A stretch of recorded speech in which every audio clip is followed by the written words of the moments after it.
Thomas. I want to see you. So what's in Nana voice? Pa Thomas. Yes, my brother. You are welcome to the Asaase Breakfast Show. Thank you. Nana, we are excited to have you this morning. And where be Sebi? Now, also, why? Miss, we have Remy. Nana, you are fair. Nana, you are fair. Yes. So, I'm cast or him in. Or him, Okay.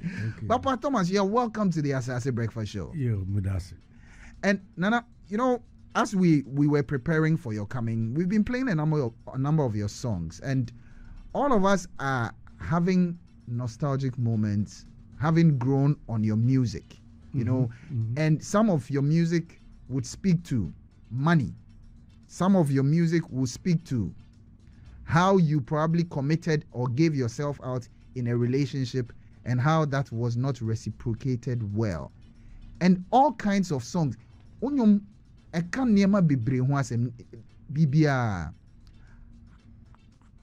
How did you start your music journey?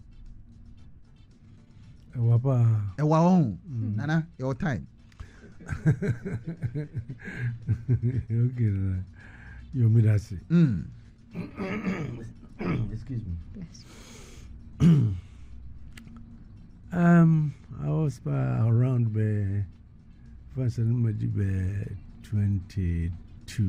22 years. Yeah.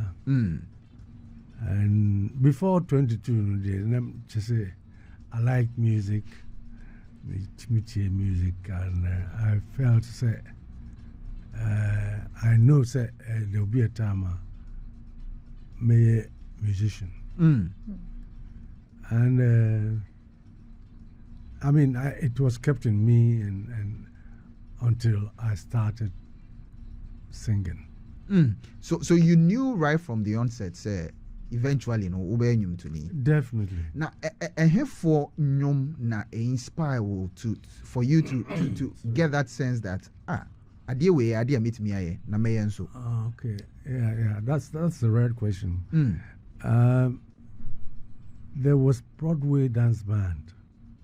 Okay. And there was a singer whom I don't really know. But I know the name and the voice. And I chose to have a voice like that guy. That gentleman. Yes. His name is Joss Akins. Joss Akins. I think he did sing a whole lot of Highlife songs, which was not for Broadway, but he sang for a lot of dance band music songs. At that time, they had Red Sports Band, Black Beats, a lot of bands. And here you are talking about bands outside of Ghana. No, inside Ghana. Bands here in Ghana. Yeah. So this Broadway dance band was a band here in Ghana. In Takoradi, yeah. And just as you make reference to Joss Akins, he's a Ghanaian. Was a singer, yes, he's a Ghanaian, a funky guy. Okay. And that time there was a company called Decca. Okay. And they were having the recording studios, and only them. So. And this was in Takoradi. No, in Accra. That was in Accra. Okay. But the Broadway band was in Takoradi. Okay. And Joss Akins was the singer. Okay. But I'm trying to give you how Joss Akins was influential. So Decca Company saw that he was the right singer for the company. So they hired him to be at the studio. Okay. Even though he was playing for Broadway dance band. But recording purposes comes in he has to come to Takoradi. He has to come to Accra. Yeah. And record it for any other bands. Apart from Broadway. Yeah.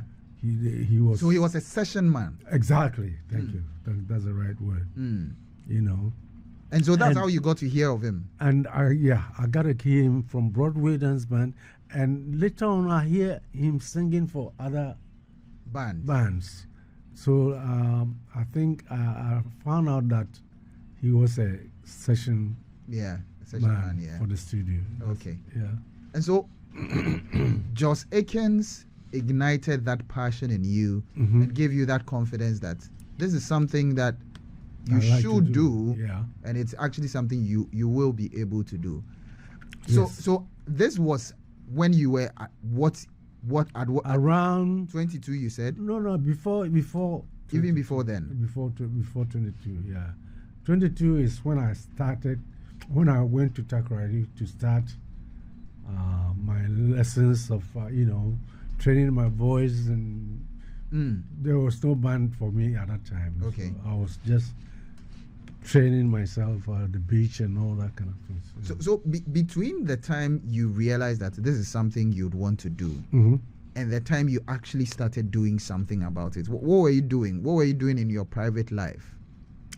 As a matter of fact, I left school and then I went to stay with my uncle in Kumasi. So you left school where? From Techiman. From Techiman. Yeah. And then you moved to Kumasi to go and stay with your uncle? Yeah. Okay. And that was where I started, knowing instruments and listening to music on my own. And my uncle, I was living with my uncle, just serving him as my uncle, though the band was there, but I was not playing the band. Okay. But rather, I had a chance of knowing how to play some instruments because I was sometimes living with the musicians where the equipments are there. Yeah. Even though I was living away with my uncle somewhere at Asafu, Okay. But rehearsal time, I come to Ashtown, and then I do whatever I like to do because the equipments are there. They were there. So guitar, I take a guitar, and even though nobody taught me how to play guitar. You learned it on your own? Yeah. And it was improved by Uncle Butila when I went to Takrali. Oh, okay. So you lived in Asafu. Yeah. But then with my uncle. With your uncle. But when it comes for rehearsal, then you moved to Ashtown. That's right. Still in Kumasi. That's right. Yeah, Nana, I wanted to just chip in there. Yeah, I just wanted to ask you, Uncle Pat. No, Thank you very much. You're welcome. Because unless I've got this wrong, you were born into music, though, weren't you? Yeah, actually, I found out that my mother was a singer in church. Okay. She was a band leader. A singing band leader. Singing band? Asoreben? Asoreben band. Asoreben, no? SDA. Oh, wow. So we are Adventist. Exactly. Wankasa. Yeah, Wumutum. But Wankasa, no, Naoko. Into who you are chef for? Me, your chef was saying. That's correct. And your dad was also involved in music. An SDA, yeah. He was teaching music theory. Exactly. He was teaching at my hometown, Aguna, and teaching music too. So Aguna is where you were born. That's right. And then from there, how did you end up in Techiman? You talked about being there with your family. That's why I said, Owari. Your dad was teaching and you moved to Techiman. Okay, let me tell you. My dad was a teacher at Aguna, and he saw my mother. He saw my mother, and then I was out, and then my uncle too was a teacher, and when they used to transfer them all the time and things like that. So, excuse me, when he was transferred from Aguna to Techiman, right, I had to go with him. Right. So music was following you around wherever you went. But at this time, when I was when I was with my uncle in Techiman, that was where I started listening to Joss Akins, yeah. Right. Because there was a radio outside, and if I'm Ekonsu, what is Ekonsu? Now, friend way a friend is a uncle. And while I'm going to fetch water, I would listen. I hear songs from people's radio outside, and then I'll stay there. Even though there's soon, major I'm ready to serve Sanamako. You know, but all that time I was also learning from the guy. You know, and when the song is finished, and I try to sing it myself, I say, yeah, it's almost like the guy, you know, and I was enjoying it that way. And that took me out of from school. That's how I went to stay with my uncle. And in then Kumasi. I started doing my own thing. So when you now got to Kumasi, I mean, you were born in Agona, you moved to Techiman, now you left school, you came to Kumasi, you had stayed with your uncle and served him for some time. At what point? No, I lived in Kumasi before. Oh, you had lived in Kumasi before? Yeah. Ah. Before I went to Techiman. Even before Techiman, okay. But now you had taken a keen interest in not just, I mean, you had gone beyond fantasizing, trying to build your voice like Joss Akins. And now you are actually a part of a band. Sorry? You were going for rehearsals to be a part of a band. Oh, that was when I went to Takrady. So that was Takrady. So in Kumasi, you were not part of any band? No. Kumasi, I used to jam like when a band is playing, like some Okun's band. Okay. Okun was living in in your vicinity? The same house. Okay. Where my uncle's band is. Okay. You know, so he used to play at Atomic. So that time I was singing this song, this Nigeria song. You ma.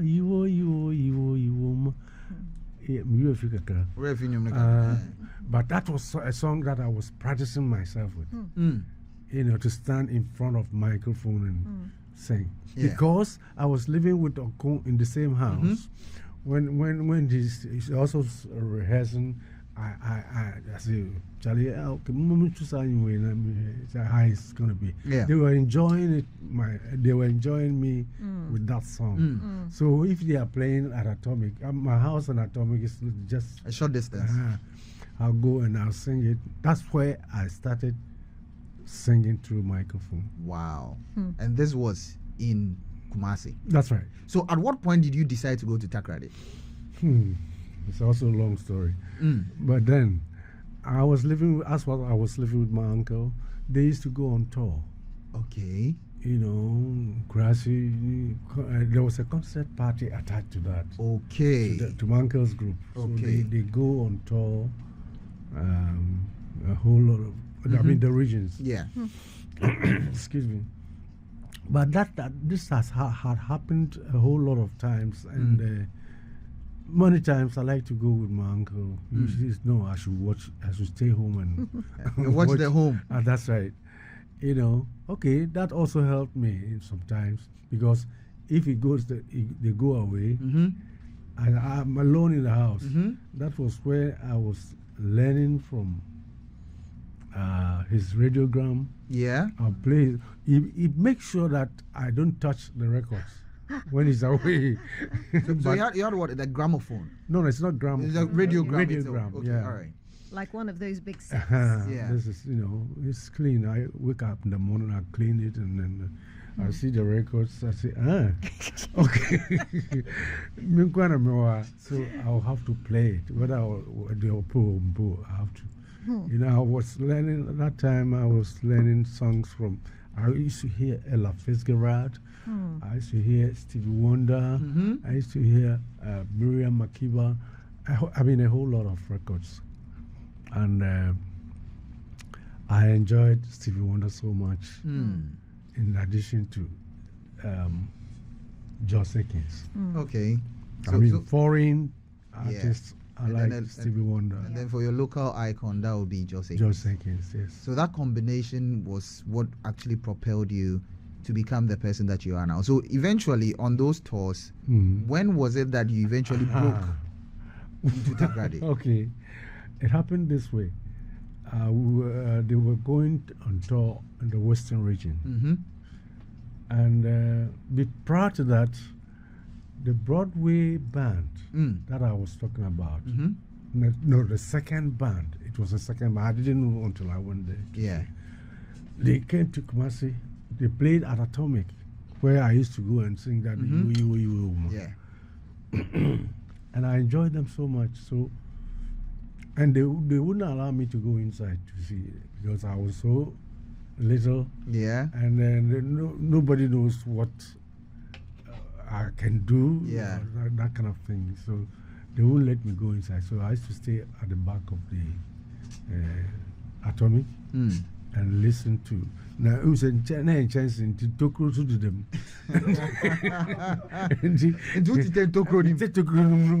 Then I see the band and all that kind of thing. So I was enjoying the drummer very much. You know, I used to play drums too. Okay. So I liked the drummer. You know, so until they went on break and they came out. And I'm time and I went, you know. I'm so Charlie. I like you. I like you. I like the way you play and things like that. You know, so who are you? I'm so. I'd like to be a musician anyway, as a matter of fact, and I like the way he plays drums and things like that. So he became my friend. Yeah. And then we catch him and say, "Maiden, how would I get into touch the band?" And I'll say, they are in Takrady. So anytime I come to Takrady, he give me his name, and that time no phones and all these things. So, he gave me his name. His name was Moby Dick. Moby Dick. Yeah. And there was one great Moby Dick drummer in the abroad. Okay. So I think he took his name. He took the name from there. Yeah. And then he gave me his name. So while we were on, my uncle were on tour, that time I begged him and he took me to go to the tour. You know. And so when we went to Takrady and we were going to have lunch, we stopped and everybody has to go find something to eat. And then I stepped out from the bus and I asked, which town is this? They said Takrady. I said, oh, okay. Then I have to find this guy. So I asked one guy crossing. I said, this is Takrady. I said, yes. Pacho, unim Zenith Hotel. I said, this is Zenith Hotel you are standing. No, I didn't know that I was standing in front of the hotel where my friends they play, where the Broadway band played. Yeah. Where they are. So he showed me and said, oh, already with that. So I went, I didn't go and eat too. I went straight, I dodged all my people, and then I went to Zenith Hotel. There was a security guard standing there, some outside guy. And I said, oh, Pacho, me Moby Dick. No, I was going in straight myself, but then he stopped me. And then he asked me, where are you going? I said, oh, I want to see Moby Dick. Oh, then he opened the gate for me, and I went inside. So I went inside. No, I heard the band rehearsing. You could hear from a distance. Yes, it was a story building. They were rehearsing upstairs. Yeah. So then I walked straight up to where they were rehearsing. And that time they were rehearsing this song, Manse Umo. Manse Umo. Manse Umo. And fortunately, seriously, their singer was a trombone player. Okay. At the same time, a singer. Gosh. Wow. You see what I mean? It's not even a trumpet; it's a trombone. Trombone. So he requires both hands. You know, and excuse me, he was an Ewe man. Okay. And so, you know, Mansa too is an Asante song. Yeah. And so, he couldn't. So the intonation wasn't very Uh-huh. on point. At the moment they were rehearsing that Mansa, the singer was not used to the tree. Yeah.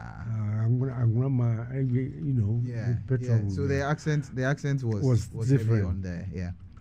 And so when they finished, they stopped. And my friend I saw my friend. I waved him. Mm-hmm. Then he said, "Good, it's good, good, good." When they stopped, then my friend said, "Yeah, it's good you are here." That's Moby Dick. That's Moby Dick. It's good that you are here. Can you write this song for our singer? Mm. I said, why not? So you wrote the lyrics for him. Exactly. Mm. Making long story short, I wrote the lyrics for him, and then it sounded.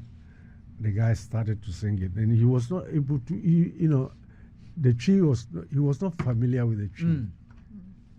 And so my friend asked me, "Can I sing it for him to listen? Know how he can go about it?" I said, "Why not?" Charlie, I opened my voice there. Trouble. And that was the starting of. That was the beginning. That's it. Yeah. And so my friend, when they are finished, my friend the leader called my friend. Mm-hmm. And I'm good even concern. Kakra. I concern na wona no ani jihu. That we are bad. And Madam from Babisam say, Banley dance compensam Mitrana, me betu, me embarrassing a man. Okay. And I say, that's why I'm here. Charlie. And that was it. And then, after that, after the rehearsals, that means right now I have to stay. I couldn't go back to Kumasi to my uncle. Bankobas Mbu. And I was also got there. You see what I mean? And me can't talk ready. So that's how we all began. That's where. So how did you now with playing for this band? How did you encounter Uncle Ebo Taylor? That's where I'm coming from. I mean, you are going to. Then the band leader of my friend's band. It was Second Broadway. That's what they call them. Okay. Second Broadway. And so the leader went and told the boss, the main man, the one who has the house, the band and everything. His name is Mr. Japan. May his soul rest in perfect peace. Amen. And they went and told the boss that Akolabia Bana Otonyum to say Josekins. That's right. And the boss didn't believe it. He said he has to come and listen to me first. Then you go Oba rehearsals place. So then they sounded and I sang. And he was so happy. He was so happy. And I trim record in the office. I said, look, I like you, and I want you to stay with me, and you're not going to play with this band. No, I won't let you play with this band, but rather, I want to stay with you. I want to stay here with you. There's a man called Ebo Taylor. He will be coming from Europe in some years' time. And he's coming to make another band. And that's the band I will want you to be with. So meanwhile, stay with me. So I went and stayed with him like I was staying with my uncle. Yeah. You know, sleeping room, house. I mean, I was living with him, in short. You know, until Uncle Ebo Taylor came from Europe. Yeah. That was around 1967, 68. And then true and a fact, he came to form the group. And then What was the name of the group? Broadway. So you were playing with Second Broadway. No, I did not play with Second Broadway. Okay. Originally, there was Broadway dance band, Mm-hmm. and that band that I went to sang for them Yeah. was the second band to The second band. the Broadway. Okay. Now, eventually, the Broadway band was disbanded, Okay. and they came to Accra to form Uhuru Band. Uhuru Band. That's right. Okay. So the Takrade Broadway Band came to Accra. Now not They as changed Broadband, they but changed their name to Broadway, but as Uhuru. Uhuru. Yeah. Okay. And so you started playing with this band that Ebo Taylor had now formed. Yeah, And you were the vocalist. I was. Yeah. And Uncle, when we formed the band, he formed the band, and he asked the boss he needs a singer. Meanwhile, me, I have been waiting for him. Mm-hmm. But when he came and the boss introduced me to him, he said, why? How this small boy will stand in front of me? I said, oh, is it the person you like, or how he's going to sing? Let him sing for you to listen before you say anything, you know. And he too, when I started singing, he was like my Was your tight paddy? that's it. You understand what I'm saying? Everywhere he goes, he has to go with me, and we were moving like I was like me and my uncle, you know. Yeah. So you were very tight with Ebo Taylor. Too much. Eventually, at what point did you release your own record? Oh, that was 74, 75. So having been with Ebo Taylor since 67, 74, 75 was when you went solo. That's right. Which means you worked with him for about 8 years. Yeah. In between, he stopped with the Broadway band and came to Accra. Okay. That was around 70. Okay. And he invited me back To Accra. Yeah. Yeah. To play with him. So I also ran away from Broadway. And then you came to come and play. Let's go to the very first record that you had recorded. The very first song. Do you remember that song? Somebody asked me this question, but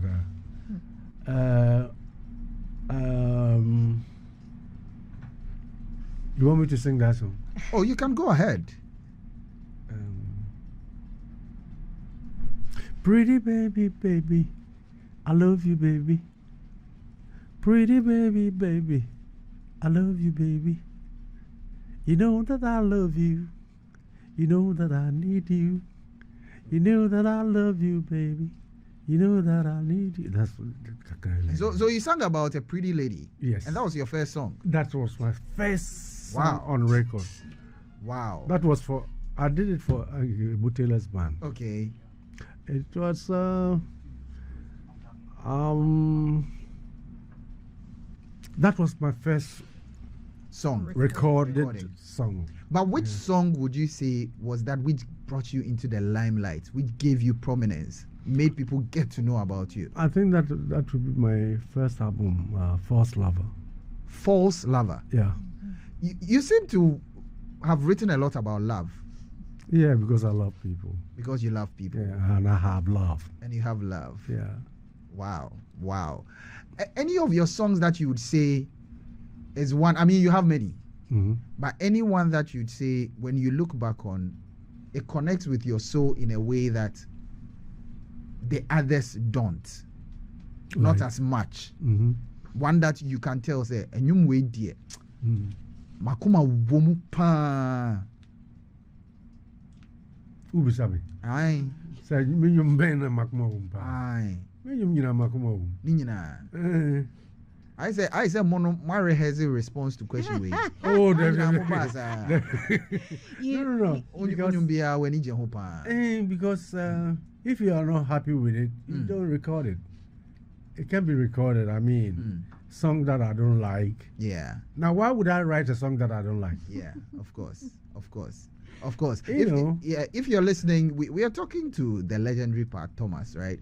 We've spent a lot of time getting to understand his beginnings, where he came from, and how he eventually broke onto the music scene. And now we'll be going a lot more into the works that he's done, some of his collaborations among others. But Nanaya, yeah. Yes. Why Benji was saying that you rehearsed. Yes, your very own Nanaya. And I have another Nanaya at home. Okay, I see.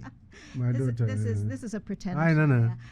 Hi, Uncle Pat. So pleased to meet you. Nice. Yes, he was saying it's a rehearsed answer because we've had a very similar response recently from another gentleman in the house, Amache Dede, who said almost exactly the same thing. He's not going to choose between his songs. They're like your children. He did. Yeah. It's like choosing between children. But I believe that the single that made you a hit, the thing that really kind of like lit the touch paper, was in 1976. Asawado. I remember and that seemed to take off like wildfire. You're right. Sometimes what you see in your music isn't what other people see in music. What do you think was the thing that made people kind of really hook on to Asawado? Okay, I wouldn't know because everyone has his choice, to like a song. And this particular song, Asawado, I like it myself. Why? Because there's a story behind that. And it makes me like that song so much. It makes me remember some things. A very good friend of mine died because of that song. Ouch. You understand? How? So, how? Yeah. Okay. He was my boy. He likes me so much, and he used to drive me when I'm going out and things like that. And by then, I had recorded this song, this Asawado song. It hasn't even come out, but I was having the cassette in my car. And that boy, Oyonko, that's how he calls me. May his soul rest in perfect peace. And he liked the song so much that, I don't know. So one day we were playing at Tiptoe, and he came. I was on stage, and he came to talk to me to my ears. And he said he want to use my car and go home and come. His house is just behind the Tiptoe. He says he want to go home and come. I said, okay, no problem. He drove me to Tiptoe, so the keys were with him, but he wanted to let me know that he was going out. Not knowing he was going to drop his girlfriend. And play sounds to her in the car. Yeah. So he went and dropped the lady. I didn't know. So I was singing when some people came to tell me that my car has got an accident around Circle, and the driver is dead. I said, what? Who could that be? My friend. And not when he was going to drop the cassette was in the tape deck. The tape deck. So I ran from Tiptoe to Circle to go and see my friend dead in my car, and the song was playing. Now, that is why I say I like that song, but anytime I play it, it reminds you of a whole lot of bad memories. That's right. That's amazing that this music can, like, for other people who aren't musicians but who listen to it, music is just it's just part of memories that they have, particularly of the 1970s and the kind of golden era of Highlife. That's right. I find it very interesting that you also talk about not just yourself, your own interest, as in you saying listening to Miriam Makeba, your love of Stevie Wonder, big up. He's like the god. But also your work through your uncle, because I believe your uncle, even that you had worked with while you're in Kumasi, King Onyina, had also done some work with Nat King Cole. It was a time when Ghanaian musicians were listening to a lot of Black American music. They were listening to music from other parts of West Africa. Yeah, we were playing copyright, in short. So what were the things that you took from, say, a Stevie Wonder voice? Or you talked about your love of Joss Aikens in particular and him being like the marker that you started with. What was it about the styles that you came across from these other people you admired that you kind of wanted to build into your own music? I liked their style, and I liked the voice. Is it the smoothness of the voice? Is it the sustained notes? Everything. The style, the voice, I don't know how to put it, but the rhythm? Rhythm is general. Stevie Wonder like this. He has many kind of voices. I don't know how to. So his versatility exactly around the voice was something that you admired a lot. Yes. Stevie Wonder song is very, very hard to sing. Stevie Wonder song. When we're playing copyright, it was only Stevie Wonder songs that I sing. Because it's not. I'm telling you, it's not easy to sing Stevie Wonder songs. Yeah, and all of us paying attention to, and he sits behind the keyboard and he plays as though it's a very easy thing to do and sing but along. It's not easy. But it's not a joke. Until you try it, you won't realize how difficult I'm telling it is. you. I'm glad you know that. And you have worked with other musicians, talking about your partnerships, your collaborations, and I'm looking, for instance, you have a whole album with someone like Daddy Lumba. And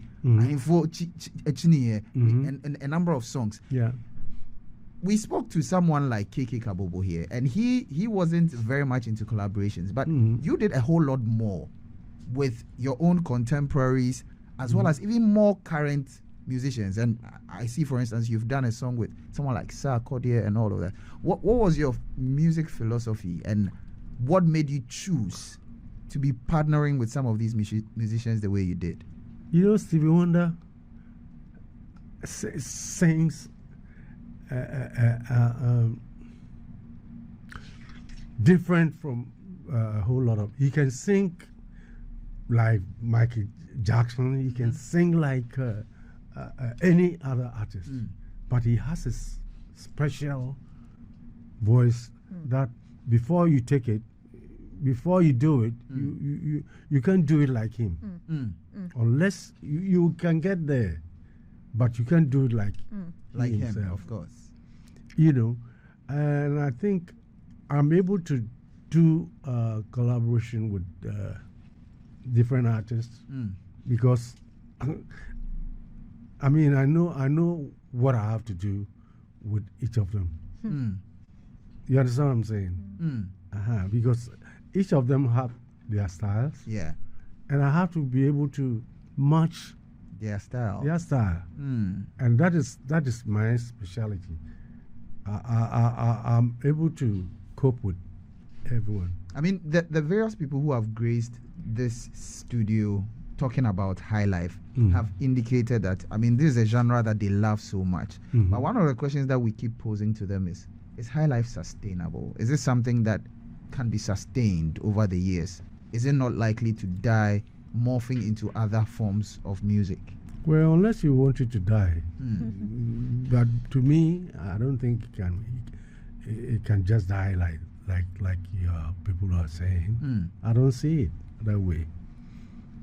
I don't see it that way. That to die. Yeah, and one of the ways to sustain it is to have people who keep on doing high life music. That's it. And and this leads me to this question: looking at this generation of singers, especially those who still take an interest in doing authentic high life music, which of these younger musicians do you see to be the person who will be able to bear that torch of high life? No. What I want to tell you is, sorry, cutting you off. I'm not cutting you off. I know each of them have their own way. They have their style of singing, and they also trying to make their music the way they want it. Though we are doing high life, we are doing high life, and they're also saying that they are doing Afro this, Afro that. You understand? Excuse me.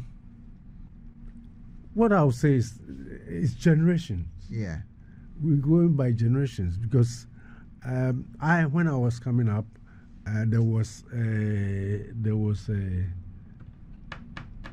this Mansa, there was a whole lot of bands, musicians like EKs, Kakakus, I thought I was also coming in with my different style. Yeah. And it's true that it differentiated from them. Yeah. You see what I mean? And that is what is happening now. Each and everyone, these young guys are doing. They feel they are doing high life, but in their minds, they want to have a different way of doing it. Some variation to it. Exactly. And that's why they've changed it into maybe, you say Afro rock, Afro pop, whatever. Yeah. You understand? Yeah. But instead that you might think that they have to follow me the way I sing high life and things like that. It can be. So you don't expect them to necessarily just imitate your style? Oh, no, I don't care. I don't care who imitates me.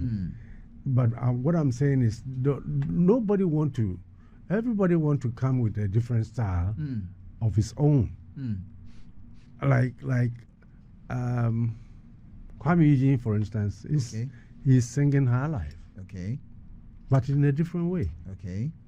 You understand? Yeah. He goes off sometimes with these Nigerians and do collaborate with them and to have a different something to himself, the way he wants it. Not like, even though he accepts that he's playing high life, but in his mind, he's playing whatever he wants to play. Yeah, and Uncle Pat. So you mentioned someone like Kwame Eugene, for instance. You look at some of these younger musicians, right? Yeah. If you can mention maybe about 3 of them, of those that you see their music, you hear them play their music, and like you have a certain appreciation for it, still understanding the variations that they bring to it, and you look at it and you say, high life does have a future. Are there musicians, some of those that you identify that you can even mention? Oh yeah, a lot of them. A lot of them. Like Kwame is one. Kwesi Pakufi, or I forget his name. Kwabra is there. Kwabna, okay. This guy. Is he from Takrady? Oh, he's here. He's from here. Okay. Oh, this Rasta boy. I did collaborate with him sometime. Okay. One song. I've forgotten his name. Not Stone Boy. You said he's not Rasta. Stone Boy is doing different things. Yeah. Like Is it Famille? Famille I'm talking about. Famille. Yeah. Famille. It's Famille I'm talking about. And Uncle Pat, I wondered whether talking about new people, you're Kwabna Nyamiche, and one of the great gifts in your life is, of course, your own daughter Nanaya. Through her, do you see also your style being interpreted in a different way? Yes. Yeah. What do you like about the way she reinterprets the style that you've said? So much. I cannot explain it because when I hear her singing, I sometimes from beginning I didn't believe she was my daughter, and later on I said, "Oh no, Okoto one." You understand? In the same way as happened to you. Yeah, that's it. So I just took it light. And you know, Uncle Pat has an event coming up, and we would want to touch on it briefly. But even before we get into the event, just to give you a further experience of Uncle Pat Thomas in his legendary style. And you know, we talk a lot about the works that Uncle Pat Thomas has been doing, and this year, and just in a matter of months, he's coming up with another project. And we are fortunate to be joined by himself and, of course, his manager to briefly talk about this event which will be happening. And Nana, please identify yourself. My name is Peter. Okay. Peter Edu Dei. Kwabena Edweje. That one is separated from the Peter. Okay. So you can choose to have the Kwabena Edweje or Peter. Okay. So any you could choose Kwabena Edweje. Kwabena Edweje and the Chile now. So this event which is coming up, when is it happening? What are we to expect? Who is featuring? I mean, what is it about? Okay. With the story that he just said, I think is a need for us to celebrate a legend like him. Yeah, that's why we're coming up with this project. It's happening on the 4th of August at Accra International Conference Center. Okay. And we have a lot of artists coming. And the 4th of August is a holiday. Yes. Bear in mind. It's the Founders Day. Yeah, Friday. So it's a perfect time. Perfect timing. We have artists like Kojoenchi, Ambule, Kwabena, Nabrew, Ohene Bakisi, KK Fusu, Ochiame Kwame. A lot of them. And it's Obieba. Everybody. They are coming to celebrate the legend. Yeah. Is there something special? Is it like a milestone? Is it a birthday? Is there something special that we are celebrating? Very good question. Over the years, I think Uncle Pat's first album was released about 48 years ago. Wow. Yes, and we as a team decided to celebrate. Sometimes you don't wait for somebody to celebrate you whilst you know you are worthy of celebration. Yes, so we thought of that and we said, why don't we celebrate him? And in August, he is turning 70 something in August. That would be a surprise. Uncle Betty saying, 70 something in August, so we decided to have that concert in August just to match his birthday. So it's August too. Yes, it's 16th August. 16th August. Yes, so it's all celebration. Wow. So I mean, how do people get to be a part of this? Are there tickets? Yes. Where do they get them from? What number should they call? Okay, so you can get the tickets from vtickets.com. vtickets.com. vticket.com. Okay. Or the *713*101# and the event code is 12. So *713*101#. How are you able to copy that so fast? Yeah, but I mean, is that going to be no simple way that they can? But he has made it very simple. *713*. Yo, because I'm even surprised. I hear you. You've done very well. Is there any social media handle that people can go for further details? halfimultimedia.com. Okay, multimedia.com. On Facebook, on Instagram, on Twitter, they can get all of that detail. Or you can call 0248 26 36 31. 0248 26 36. Is it 81? No, 31. 31. If you're able to get this then okay, so that's the number to call, but don't forget halfimultimedia.com. Yeah. So when you go to various social media platforms, you get that. We are using the proceeds to build a music school in honor of. Oh, wow. And that's honorable. Yeah, in Agona. In Agona. Yes. Oh. Nana. So we'll soon have a music school called Pat Thomas Music School. Wow. Fantastic. Wow. Yeah. Wow. and we've been hanging out with the man we call Pat Thomas. And you know, there's something legendary that happened with one of his songs. His song was featured in Marvel's Loki. You know, that series. Yes, your song was featured. I don't know if you ever knew about it, but your song was featured in that series, which has stars like Tom Hiddleston and all of that. So I mean, in this world that right now we are getting royalties and things. You are surprised, eh? And I'm surprised myself. Okay, Nana, we'll take this up afterwards. We'll take it up. Is it a movie or something? It's a series. Okay, yes. I know about it. You know about it, yes. So Nana knows about it. Yeah. So I mean, it's been an honor hanging out with you. Unfortunately, our time won't allow us for. Yeah, we unfortunately. The time about to tell. We even had questions coming in on Facebook. A lot of them coming from Facebook. I mean, in but I'm sure there's a conversation which will go on and on and on. But we are very happy to be associated with you. August 4, we are going to be there. We are doing this with you, and you are doing a very honorable thing.